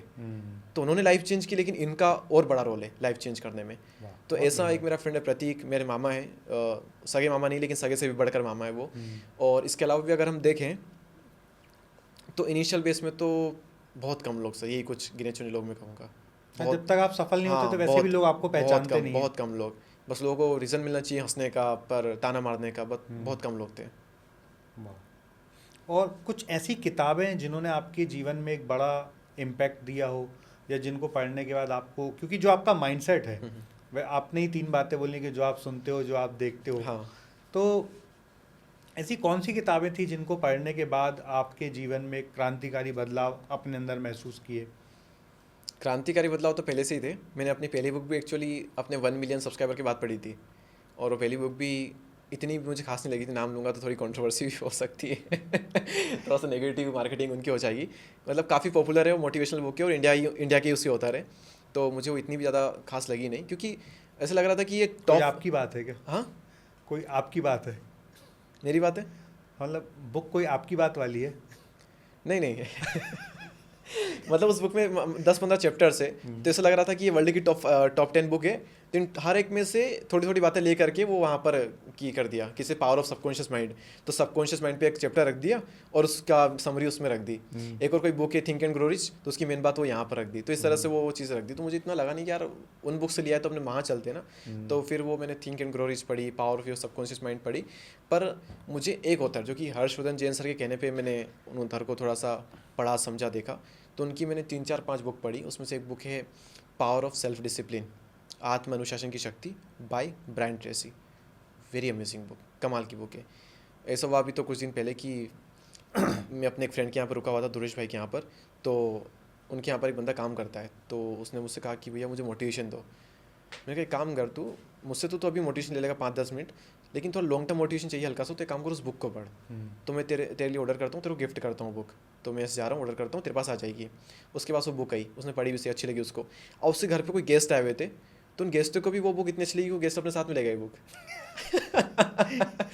तो इतनी कमाल की बुक है। तो पावर ऑफ सेल्फ डिसिप्लिन जो बुक है, मुझे लगता है लाइफ के हर फील्ड में अगर आपको डिसिप्लिन चाहिए तो वो बुक आप मंगवा के एक बार पढ़ लो, दैट्स इनफ। हर चीज़ के लिए, वो चाहे हैप्पीनेस के लिए हो, रिलेशनशिप के लिए हो, आपके काम के लिए हो, लीडरशिप के लिए हो, वो आपको काम में ग्रेटनेस अचीव करनी हो, हर चीज़ के लिए वो बुक बेस्ट है।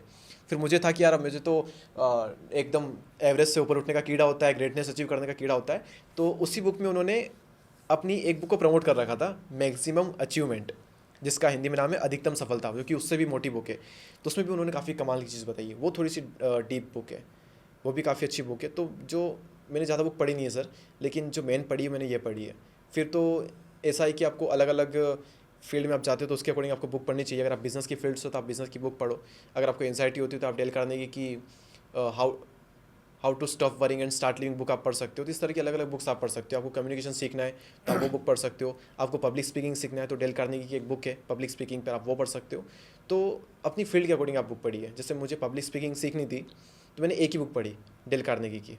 उस बुक का एग्जैक्ट नाम how to how influence friend and नहीं, how to win friends and people by public speaking by Dale Carnegie, ऐसे कुछ उस बुक का नाम है। तो वो बुक कमाल की है सर। मतलब मुझे लगा कि यार मेरा 4-5 साल का डर था वो 1-2 चैप्टर ने ख़त्म कर दिया। सिर्फ 1-2 चैप्टर के पढ़ने से ही डर खत्म हो गया। उसके बाद में ऐसे ऐसे सीक्रेट्स पता चले कि यार अब तो मैं ही बादशाह हूँ इस इंडस्ट्री का, ऐसा फील होने लग गया। तो वो बुक काफ़ी कमाल की थी। तो ये कुछ गिनी चुनी बुक मैंने पढ़ी है और यही काफ़ी है। ग्रेट। बाकी तो फिर आप नीश के अकॉर्डिंग बिजनेस पे कुछ अलग बुक्स है, स्पिरिचुअलिटी पे कुछ अलग बुक्स है, तो फिर आप वो अलग अलग फेजेस में अलग अलग बुक्स पढ़ते हो। तो आज हम 2025 में हैं। मैं 5 साल 10 साल 15 साल 20 साल की बात नहीं करता हूँ। नेक्स्ट 2 साल में दीपक दहिया कहाँ अपने आप को देखता है, in terms of wealth, in terms of popularity, in terms of relationship? In terms of wealth की बात करें तो जितना मैंने 6 साल में कमाया है उससे भी 5 से 10 गुना मुझे अगले 1 साल में कमाना है। और 2 साल की बात करें तो जितना मैंने अभी तक कमाया है उसका करीबन 5 से 7 गुना अगले 2 साल में कमाना है। मतलब लगभग 10 गुना से ज़्यादा मुझे अगले 2 साल में कमाना है। उसको पूरा प्लान भी मेरे पास में और शायद वो अचीव भी कर लेंगे। तो वेल्थ वाइज मैं वहाँ पर अपने आप को देखता हूँ। पॉपुलरिटी वाइज मुझे पॉपुलर होने का शौक बचा नहीं इतना। मुझे जितना होना था मैं हो गया और मुझे रियलाइज़ भी हो गया कि इससे कुछ होता नहीं है। ये सारी टेम्प्रेरी चीज़ें, जो इंसान जितनी शांति से काम करता है वो इतना पीस में रहता है, उतनी खुशियों में रहता है वो। तो मुझे उसका शौक है ही नहीं। बाइक प्रोडक्ट अगर पॉपुलरिटी मिल जाती है तो हम एक्सेप्ट कर लेंगे, उसके अलावा हमें एडिशनली कोई नहीं चाहिए। पॉपुलरिटी के बारे में हो गई। रिलेशनशिप की बात करें तो रिलेशनशिप स्टेटस सही चल रहा है एंड आई होप कि ये टाइम साथ भी और अच्छा होता रहे। तो हेल्थ पे थोड़ा फोकस और करेंगे। आई होप थोड़ा वजन और बढ़ जाए। ग्रेट। तो दीपक भाई, जैसे कि आप बुक लिख रहे हैं एक, अनलॉकिंग ग्रेटनेस, है ना?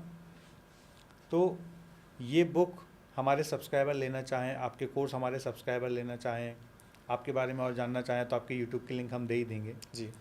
तो ये सारे कोर्सेज भी हम डिस्क्रिप्शन में देना चाहते हैं। और इसके अलावा कोई ऐसी चीज़ आप लास्ट 2 या 3 बुक कोई सजेस्ट करना चाहो जो हर 16 साल के बच्चे को देखना चाहिए, पढ़ना चाहिए, या कोई वीडियो सजेस्ट करना चाहो जो हर 16 साल 15 साल के बच्चों को देखना चाहिए, तो वो क्या सजेस्ट करेंगे? अगर उनको बुक पढ़नी चाहिए तो सबसे पहले वो स्टार्ट कर सकते हैं ब्रायन ट्रेसी की बुक है गोल्स के ऊपर। गोल्स के ऊपर तो आप उससे गोल्स की अहमियत सीखते हो कि गोल्स बनाना कितने इंपॉर्टेंट है सक्सेस के लिए। तो आपके अंदर एक मोटिवेशन आता है, किक आपको मिलती है कुछ स्टार्ट करने के लिए। तो आप वो आप बुक पढ़ सकते हो। वीडियोस की अगर आप बात करें तो वीडियोस आप किसी भी अच्छे इंसान का पॉडकास्ट उठा कर देखो। जो पॉपुलर पॉडकास्ट है, वो जो एजुकेशनल पॉडकास्ट हमारे होते हैं, उनमें से आप किसी का भी उठा करके देख सकते हो, अच्छे वाले आपके अकॉर्डिंग जो आपको बोलने में अच्छा लगता है उसमें आप किसी का भी उठा करके देख लो। सबसे इंपॉर्टेंट चीज़ वही होगी कि उस पॉडकास्ट को देखने के बाद में आपने एक्शन लिया कि नहीं लिया। तो यहाँ पर मैं सर ऑडियंस को टॉप बुक की लिस्ट जो कि मुझे बहुत अच्छी लगती है वो डिस्क्रिप्शन में हम डाल देंगे। और जो टॉप 5 पॉडकास्ट है जो कि अगर कोई भी देख ले उसकी लाइफ चेंज हो सकती है। भले 5 दिन लगे आपको देखने में, आप प्लीज़ एक बार उन पॉडकास्ट को देखना। इंग्लिश में कुछ पॉडकास्ट, कुछ आपको हिंदी में दे दूंगा मैं आपको। उन पॉडकास्ट को भी अगर आप देख लो, उन वीडियोस को भी अगर आप देख लो, बहुत बड़ा मेजर शिफ्ट आपकी लाइफ में आ सकता है। इनफैक्ट मेरा एक वीडियो भी है यूट्यूब पर जहाँ पर मैंने टॉप 10 यूट्यूब वीडियोज़ बताए हुए हैं कि पूरे यूट्यूब पर कौन से टॉप 10 वीडियोज़ हैं जो कि बहुत छोटे छोटे वीडियोज़ हैं, उनको देखने से आपकी लाइफ में बहुत बड़ा चेंज आ सकता है। तो वो सारे, उस वीडियो की लिंक भी मैं डाल दूंगा यहाँ पर, तो आप उस वीडियो को जाकर के एक बार प्लीज़ देखना। तो वो सारी लिंक हम सर लोगों को डिस्क्रिप्शन में दे देंगे। ग्रेट। तो दीपक जी, अब मैं ऑडियंस के सबसे काम का सवाल पूछना चाहता हूँ कि लोग अर्निंग की शुरुआत करके करोड़ रुपए तक कमाने का ब्लूप्रिंट कैसे बनाए और उसमें आप कैसे हेल्प कर सकते हो, क्या सजेस्ट कर सकते हो? सबसे पहले लोगों को प्रॉब्लम आती है कि हम करें क्या। जो भी इस पॉडकास्ट को देख रहे होंगे वो वेले बैठे होंगे, स्टूडेंट होंगे, कुछ काम कर रहे होंगे और उनके सामने एक ही चीज़ आएगी कि करूँ क्या। सब चीज़ होगी करूँ क्या। सिंपल है, हम चैट जीपीटी पर जाते हैं। चैट जीपीटी जाने के बाद में अगर मैं उनकी जगह होता तो मैं क्या करता। चैट जीपीटी पर जाने के बाद में मैं चैट जीपीटी को कहता हूँ please give me 50 money making idea as a student. ये हमने सर्च कर लिया।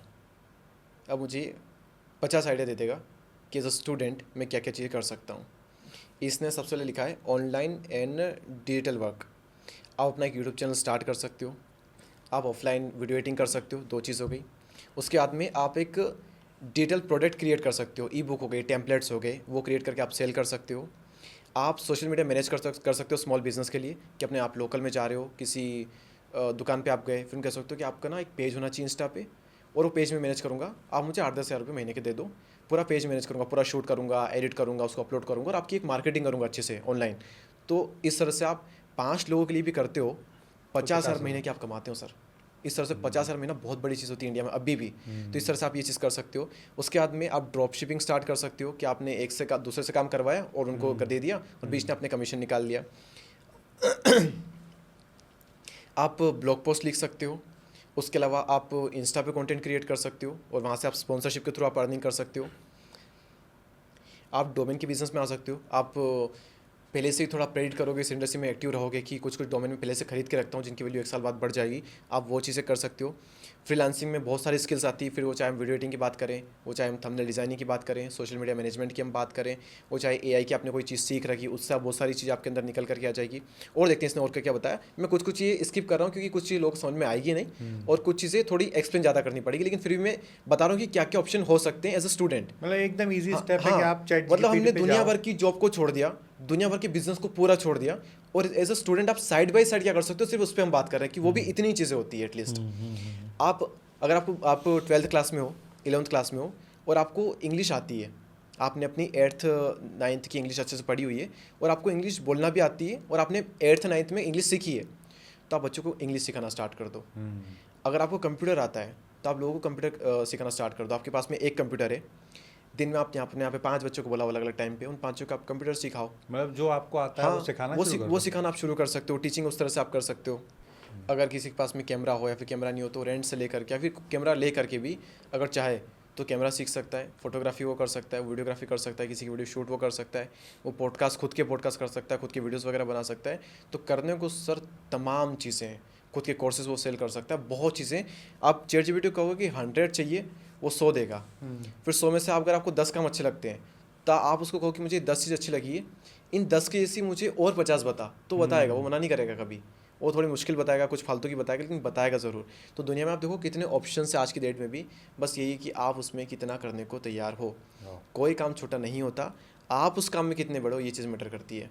कुछ कैमरा मैन ऐसे होते हैं जो कि महीने के 10-10 लाख कमाते हैं, क्योंकि वो उस लेवल की फोटोग्राफी वीडियोग्राफी करते हैं, और अपने क्लाइंट को उस लेवल का कंटेंट वो देते हैं। वेडिंग्स में तो 8-10 लाख रुपए एक वेडिंग का चार्ज करते हैं, उनको मिलते भी हैं। और कुछ कुछ कैमरा मैन बेचारे 8-10 हज़ार में रह जाते हैं। तो कोई काम छोटा बड़ा नहीं होता। कुछ क्रिएटर जो कि बहुत लाखों कमाते हैं लेकिन कुछ नहीं में कमा पाते। तो काम कोई छोटा बड़ा नहीं है, आप उस काम में कितने बड़े हो, that's the only thing that matters. बहुत बढ़िया। तो दीपक भाई, जैसे आप खुद 22 साल की उम्र में करोड़पति बन चुके हैं, बहुत सारे लोग के आप इंस्पिरेशन हैं, तो जो भी लोग ये वीडियो देख रहे हैं, यदि सच में वो सीखना चाहते हैं और अपना सब कुछ झोंकने तैयार हैं 6 महीने से 9 महीने जैसे आपने बोला, तो क्या आप कुछ लोगों को अपने साथ काम करने का अवसर देना पसंद करेंगे? बिल्कुल सर, और मेरा इनफैक्ट ये विज़न भी है और ड्रीम भी कह सकते हैं कि आने वाले 1-2 सालों में कम से कम मुझे 40 से 50 लोगों को तो रोज़गार देना है, उनको एम्प्लॉयमेंट मुझे देनी है इंडिया में। क्योंकि मैं आया, मैंने अपने लिए कुछ अपॉर्चुनिटी क्रिएट की, उन पे मैं खरा उतरा और मैंने किया, लेकिन मैंने लोगों को क्या दिया। अमर चौधरी सर का जब मैंने पॉडकास्ट किया तो मैंने पॉडकास्ट तो किया, लेकिन खुद ने जो चीज़ें सीखी है वो बहुत बड़ी चीज़ थी। मैंने उनसे वही पूछा कि अगर किसी को एक्स्ट्रा ऑर्डिनरी बनने का शौक़ है किसी को अपनी फील्ड में, तो वो किसे बन सकता है। तो उन्होंने यही कहा, अगर किसी को एक्स्ट्रा ऑर्डिनरी बनने का शौक़ है तो हर काम में आप एक्स्ट्रा देने लग जाओ। किसी भी फील्ड में, पैसे की बात नहीं हो रही, किसी भी फील्ड में आप किससे मिले तो आपने उसे मिलने के अलावा एक्स्ट्रा क्या दिया। कोई आपने कुछ उसे गिफ्ट दिया, आपने उससे कुछ अच्छा बोला, वो चीज़ एक्स्ट्रा हो सकती है। कि आपने किसी को एक्स्ट्रा प्यार दिया, किसी को एक्स्ट्रा अप्रिशिएट किया, एक्स्ट्रा मेहनत आपने अपने काम में की, तो ये एक्स्ट्रा वर्ड है, यही आपको एक्स्ट्रा ऑर्डिनरी बनाता है। आप देना सीखिए, क्योंकि इस दुनिया में जितने प्रोफेशन है सारे बने हैं देने वाले के नाम से, ना कि लेने वाले के नाम से। सब्जी देता है वो सब्जी वाला, दूध जो देता है वो दूध वाला, सर्विस देने वाले वो सर्विस देते हैं, वो उस काम में होते हैं। हर जितने भी प्रोफेशन है ना, सारे देने वाले के नाम से बने। लेने वाले के नाम से सिर्फ एक ही प्रोफेशन बना है, कबाड़ी वाला, और वो कबाड़ी वाला बन गया कि वो कबाड़ी लेता है तो उसका प्रोफेशन है वो कबाड़ी वाला बन गया। तो सारा देने वाला ही होता है। वो कहते हैं कि आपने इससे सुना होगा देवा ओ देवा गणपति देवा, आपने कभी सुना लेवा ओ लेवा गणपति देवा लेवा? तो देने वाला बड़ा होता है। तो मैंने कहा मैंने दुनिया को क्या दिया, मैंने खुद तो इतना ले लिया, मैंने दिया क्या। मैं अपने आप से डेली क्वेश्चन करता हूँ कि मैंने अपनी टीम को क्या दिया, मैंने मुझसे कोई मिला तो मैंने उसको क्या दिया, मैं किसी भी इंसान की लाइफ में उसे क्या दे सकता हूँ अपने एंड से, बस मैं ये सोचता हूँ। तो मुझे अब 40 से 50 लोगों को रोज़गार क्रिएट करके देना आने वाले 1-2 सालों में। और हो सकता है कि 5-10 सालों में ये नंबर बहुत बड़ा हो जाए और एक हम बहुत लेगेसी क्रिएट कर पाएँ इस चीज़ के थ्रू। तो यस, अगर आप इंटरेस्टेड हो किन किन चीज़ों में, वीडियो एडिटिंग में इंटरेस्टेड हो, आप थंबनेल डिज़ाइनिंग में इंटरेस्टेड हो, आप सोशल मीडिया मैनेजमेंट में इंटरेस्टेड हो, आपको कैमरा चलाना आता है या फिर कैमरा चलाने का शौक है, सीखना चाहते हो, नहीं आता कोई दिक्कत नहीं, सीखना चाहते हो, कैमरा नहीं है कोई दिक्कत नहीं, सीखना आप चाहते हो कुछ भी चीज़ें, लैपटॉप नहीं है कोई दिक्कत नहीं, सीखना चाहते हो, तो ऐसी जितनी भी चीज़ें जो कि कंटेंट क्रिएशन से रिलेटेड है, आपको स्क्रिप्ट राइटिंग सीखना है या फिर आती है, आपको AI सीखना है या फिर आता है, तो कुछ भी चीज़ें हो, अगर आप हमारे साथ काम करना चाहते हो, आप चाहते हो कि आपको गाइडेंस मिले, अपॉर्चुनिटी मिले, तो दिल्ली NCR में, नोएडा में, ग्रेटर नोएडा में हमारा ऑफिस है। आप एक बार आकर के हमसे मिल सकते हैं, हम आपको नीचे फॉर्म वगैरह दे देंगे सर, तो वहाँ पर लोग फिलअप कर देंगे फॉर्म को, और जो हमारे साथ काम करना चाहते हैं उनको हम एक अपॉर्चुनिटी देंगे कि आप हमारे पास में आइए, 1 से 2 महीने आप हमारे साथ काम करिए, पैसा हम आपको बिल्कुल नहीं देंगे, आपको रहने खाने का भले हम करा सकते हैं, अगर आपकी कंडीशन बहुत बुरी और बहुत पेशनेट, अगर आपको हमको ऐसा लगा, हम सेलेक्ट करेंगे, 100 लोग आएंगे, 100 में से 10 को सेलेक्ट करेंगे, उन 10 को हम रहने खाने का दे सकते हैं, पैसा 2 महीने नहीं देंगे। 2 महीने बाद हमको लगा कि ये इंसान हमारे साथ लॉन्ग टर्म काम कर सकता है, हम इसकी लाइफ में वैल्यूएट कर सकते हैं, हमारी लाइफ में वैल्यूएट कर सकता है, तो हम उसे लॉन्ग टर्म में रख लेंगे सैलरी बेस पर। तो अगर ऐसा आप इंटरेस्टेड हैं किसी भी चीज़ में, तो आप फॉर्म को फिलअप कर सकते हैं, हमारी टीम आपसे कॉन्टैक्ट करेगी और फिर हम आपको बुला करके हम आप इस ऐप से एक बार बात कर लेंगे। वाह। तो दीपक जी, एक लास्ट क्वेश्चन शायद है, इसके बाद कोई निकल भी सकता है। तो दीपक भाई जो पैसा कमाते हैं उसको दीपक भाई कहाँ पे इन्वेस्ट करते हैं? और दूसरा इसी में सवाल है कि दीपक भाई ने अपनी पैसिव सोर्स ऑफ इनकम क्या बनाई है? Passive source of income, actually देखा जाए तो यूट्यूब खुद अपने आप में पैसिव सोर्स ऑफ इनकम ही है, खैर उसमें आपको एक्टिव रहना पड़ता है, पर पैसिव इनकम डेवलप करने में कई बार कुछ साल भी लग जाते हैं। तो यस, मैं इन्वेस्टिंग करता हूँ, म्यूचुअल फंड में मेरी SIP जाती है, तो एक लमसम अमाउंट भी वहाँ पर मैं कई बार करता हूँ, तो मेरा एक वो हो गया जो कि बाद में पैसिव इनकम का काम करेगा, अभी नहीं, अभी इसमें सिर्फ देना ही लेना, कुछ नहीं उससे। अपना यूट्यूब मेरा वर्क है, इससे मैं करता हूँ। अभी हम एक एजेंसी टाइप बिजनेस कर रहे हैं, तो वो मेरा एक पैसिव इनकम के फॉर्म में पूरा हम उसे ऑटोमेशन पे करना चाहते हैं, और इस तरह से हम नए कुछ ना कुछ ट्राई कर रहे हैं। अभी 22 साल का हूँ, सीख रहा हूँ, चीज़ें तोड़ मरोड़ करके नई चीज़ सीखूंगा। 25 साल तक मैं अभी कुछ भी नहीं कमाता हूँ, मतलब जितना कमाया मैंने ज़ीरो भी हो जाता हूँ, सारा पैसा अपने काम में लगाने के बावजूद भी, तो ही मुझे बिल्कुल रिग्रेट नहीं है, क्योंकि अभी तो मैं 25 साल का ही हूँ ना, लोग तो 33 में करियर स्टार्ट करते हैं, मैं 25 में फिर से कर लूँ तो कोई दिक्कत ही नहीं है। तो टेंशन नहीं है, बस एक्सप्लोर कर रहे हैं, काम में लगा रहे हैं पैसा और नई चीज़ सीख रहे हैं। एक और लास्ट क्वेश्चन आप जब किसी को हायर करते हो या कोई आपके साथ काम करने के लिए एक्साइटेड होता है, तो आप उस बंदे में पर्टिकुलर कौन सी ऐसी चीज़ देखते हो जिसको देख के आपको लगता है कि यार ये तो बंदा जोरदार है, इसको तो अपने साथ सिखाना चाहिए, काम कराना चाहिए? पैशन कितना पेशनेट है। मैंने अभी तक जितने बंदों को अपने साथ काम पे रखा है, तो उन्होंने कहीं ना कहीं थोड़ा सा कहीं ना कहीं आगे रह करके एक अप्रोच दिखाया, उन्होंने दिखाया, फिर मैंने दिखाया, तो उन्होंने फिर से दिखाया। ऐसा नहीं कि मैंने दिखाया तो चले गए, गुमसुम हो गए, तो वहाँ से पहचान में आ जाता है कौन सही कौन गलत है। तो 10 में से 8 बार तो ये चीज़ सही हो जाती है, 2 बार गलत होती है, वो चलता है, कोई दिक्कत नहीं। लेकिन पेशेंट में देखता हूँ उनमें कि कहीं ना कहीं उन्होंने आगे रह हमें अप्रोच किया है, कि किसी ने मुझे एक वीडियो बनाकर सेंड कर दिया है, एक थंबनेल बना करके सेंड कर दिया, तो मुझे लगा यार बंदे में दम तो है, इसको सही चीज़ मिल जाए, सही गाइडेंस मिल जाए, सही प्रैक्टिस मिल जाए, तो ये बंदा फोड़ सकता है आकर के। तो फिर हम उसे अपने पास बुला लेते हैं, उसको ट्रेन कर देते हैं। तो सबसे मेन चीज़ अगर देखता हूँ तो पेशेंट, भले उसके अंदर स्किल नहीं है, वो चाहे कितना गरीब हो, उसके लुक्स कैसे भी हो, कुछ भी हो, कुछ भी मैटर नहीं करता, बस पेशेंट कितना उसके अंदर उस चीज़ को सीखने के लिए, बस वो हम देखते हैं। एक और लास्ट सवाल सर, जैसा कि बीच में आपने पॉडकास्ट में कहीं बोला कि आप CM से भी मिल सकते हो, PM से भी मिल सकते हो, तो यदि 2026 में आपको CM से मिलने का मौका मिल जाता है या PM से मिलने का मौका मिल जाता है, और वो आपसे बोलते हैं कि दीपक भाई बताओ आप और मैं मिलके देश के युवाओं के लिए क्या कर सकते हैं, तो आप क्या बिजनेस प्लान दोगे उनको? मैं उनको कहूँगा कि आप मन की बात, अगर PM की बात करें, मन की बात आप करते हैं, तो इसी तरह से अपने यूट्यूब चैनल पे मन की बात का ही एक शो और बनाइए, और कुछ ऐसा कहिए जैसे अगर मोदी जी कुछ भी कहते हैं तो लोग मानते हैं उस चीज़ को। आज जैसे कोरोना में अगर उन्होंने कहा कि आपको बाहर आकर थाली बजानी, तो पूरे देश ने थाली बजाई, 140 करोड़ लोगों में से कम 130 ने तो बजाई है। उन्होंने कहा कि आपको लाइट बंद करनी है एक साथ, तो उन्होंने वो चीज़ करी है। इसी तरह से अगर वो जोर देकर के किसी एक चीज़ से बोले तो पूरा देश उसको फॉलो करेगा। अगर योगी आदित्यनाथ या फिर किसी भी प्रदेश के CM आ करके थोड़ा मजबूती से एक शो चलाए, और उस शो में वो बार बार कहे और उसको स्ट्रिक्टली लागू करे किसी भी रूल को, तो लोग उस चीज़ को फॉलो करेंगे। बस आप लोगों को कहो एक बार और स्ट्रिक्टली कहो उसके बाद में उस चीज़ पे स्ट्रिक्टली एक्शन लागू कर दी जाए, देश में बहुत बड़ा चेंज आ सकता है। बस लोगों को कुछ ये जोर देकर किसी भी इंटरव्यू में आए बोल करके चले गए, उससे भी नहीं होगा। थोड़ा जोर दे करके स्ट्रिक्टली किसी चीज़ को लागू किया जाए तो काम हो सकता है। तो उनसे मैं कहूँगा कि आपका यूट्यूब चैनल है, आप उस पर थोड़ा और एक्टिव हो जाओ, और लोगों को आपकी बहुत ज़रूरत है, क्योंकि लोग आपकी बात मानेंगे। आप हमारे देश के राजा हो और हम सब आपके प्रजा के नागरिक हैं, तो आपका फ़र्ज़ बनता है कि एक राजा के एज अ लीडर के रूप में आप हमें गाइड करें, और जो चीज़ आप बताएंगे वो लोग फॉलो करेंगे। और इनमें भी मैं कहूँगा कि स्वच्छता के ऊपर अगर आप बात कर पाओ, जितना ज़्यादा जोर देकर इसके स्ट्रिक्ट एक्शन कि किसी ने भी कचरा लगाया 500 का फ़ाइन दे दो, लोग कचरा डालना बंद कर देंगे अगले दिन उस जगह पे। अगर ये चीज़ हो जाए तो मज़ा आ जाए। ग्रेट। जैसे कि आज बॉलीवुड का फेम है, पिछले कई दशकों से बॉलीवुड देश में राज कर रहा है, तो आपको लगता है कि क्रिएटर इंडस्ट्री वाला बिजनेस इतना बड़ा बन सकता है कि वो बॉलीवुड को बीट कर सकता है? बॉलीवुड को बीट कर सकता है कि क्रिएटर इंडस्ट्री का? एक्चुअली नहीं, बॉलीवुड अपने आप में एक बहुत बड़ी चीज़ है। कुछ क्रिएटर, मतलब 5-7 क्रिएटर ही है जो कि अभी भी OTT पे जा पाए। OTT पे ऐसा भी नहीं कि उन्होंने किया, नाम अपना बहुत किया, लेकिन ऐसा नहीं कि बहुत बहुत ही कुछ बड़ा कर दिया है और बहुत आगे तक वो पहुंच गए और सबको पछाड़ दिया बॉलीवुड में जितने भी थे। तो नहीं जा सकता, अभी बहुत टाइम उस चीज़ में। एटलीस्ट कम से कम 10 साल तो नहीं जा सकते, मतलब क्रॉस नहीं कर सकते। चाहेंगे यूट्यूबर्स को लोग देखना पसंद करेंगे, उनकी वेब सीरीज़ देखेंगे, लेकिन क्रॉस करना बहुत मुश्किल है। क्योंकि आपको ऐसा लगता है कि गवर्नमेंट उनको जो सपोर्ट डिजर्व करते हैं क्रिएटर, वो सपोर्ट नहीं दे रही है किनको? क्रिएटर्स को। क्रिएटर जो सपोर्ट डिजर्व करते हैं, जैसे बॉलीवुड को बहुत सपोर्ट देते हैं, जैसे मुंबई में भी फिल्म सिटी बनी हुई है, हैदराबाद में भी फिल्म सिटी बनी हुई है, नोएडा में भी फिल्म सिटी बनी हुई है, तो वैसे क्रिएटर्स के लिए भी कुछ करना चाहिए गवर्नमेंट ने करना स्टार्ट किया है। अभी भी काफ़ी चीज़ें खैर बची हुई है, पर करना स्टार्ट किया है। जैसे मोदी जी ने अभी अवार्ड, नेशनल अवार्ड जो क्रिएटर्स के लिए रखा है, तो उन्होंने एक इनिशिएटिव लिया है। कई सारे स्टेट के CM जो है वो भी इस तरह के अवार्ड सेक्शन रखते हैं, इस तरह के इवेंट्स रखते हैं। तो कहीं ना कहीं पर इसको इनिशिएटिव इसका लिया गया है और मुझे लगता है सपोर्ट कर रही है। तो दीपक भाई, बहुत मज़ा आया आपके साथ बात जी सर, करके, मुझे भी। आपकी लाइफ जर्नी जान के, आपका पैशन जान के, और जिस तरीके से आपने बिल्कुल सादगी से, सहजता से युवाओं को इंस्पायर करने वाली आज बात की। मुझे लगता है इस पॉडकास्ट में बहुत सारे लोगों की जीवन बदलने की एक मूल मंत्र दिया हुआ है दीपक भाई ने।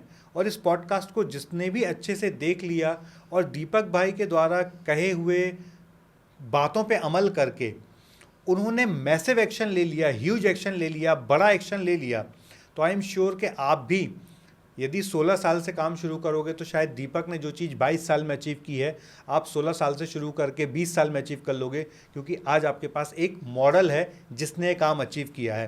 तो यदि सच में पॉडकास्ट में आप अभी तक बने हो तो केवल यहाँ बने मत रहिए, एक्शन लीजिए। और दीपक भाई, बहुत बहुत धन्यवाद। कोई लास्ट वर्ड यदि आप बोलना चाहते हो हमारे ऑडियंस के लिए? 3, 2, 1, लाइक, सब्सक्राइब एंड शेयर तुरंत कर दो। थैंक यू, तुरंत डिसीजन ले करके कर दो। थैंक यू वेरी मच दीपक भाई। Thank you sir.